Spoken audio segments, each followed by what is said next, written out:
तर विद्यार्थी मित्रांनो, कंबाईन पूर्व परीक्षेच्या दृष्टिकोनातून अतिशय महत्त्वाचा कायदा म्हणजे FRBM कायदा, fiscal responsibility and budgetary management act, जो संसदेमध्ये 26 ऑगस्ट 2003 ला मंजूर करण्यात आला आणि तो 5 जुलै 2004 पासून लागू करण्यात आला। याच्यावरती एमपीएससी सतत प्रश्न विचारते, तर ही शॉर्ट सगळ्या तुमच्या मित्रमैत्रिणींपर्यंत शेअर करा।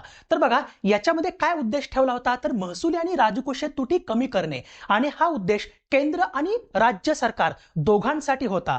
तर पहिल्यांदा याच्यामध्ये दोन महत्त्वाच्या तरतुदी करण्यात आल्या, ज्याच्यावरती एमपीएससीने सतत प्रश्न सुद्धा विचारलेले आहेत।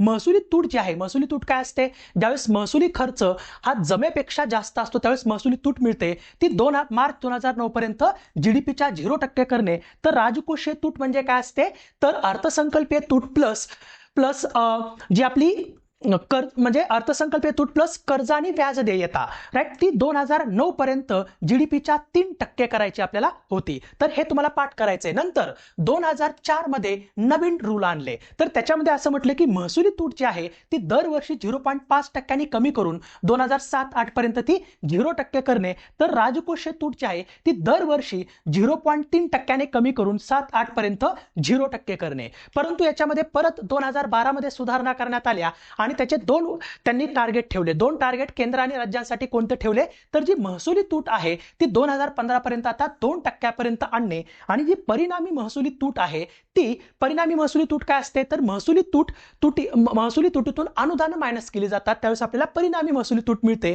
ती परिणामी महसुली तूट 2015 पर्यंत 0% करणे। तर हा जो FRBM कायदा आहे तो महाराष्ट्रात कधी लागू करण्यात आला हे तुम्ही काय करायचं, मला कमेंट सेक्शन मध्ये सांगायचंय। आणि आपण FRBM कमिटीची जी रिव्ह्यू कमिटी होती, तर ती कमिटी आपण नेक्स्ट शॉर्ट मध्ये बघू। तर दररोज आपलं 7 PM ला याच YouTube चॅनलवरती लाईव्ह लेक्चर असतं, ज्याच्यामध्ये आपण रिव्हिजन सध्या करून घेतो आहे, ती नक्की जॉईन करा। So thank you.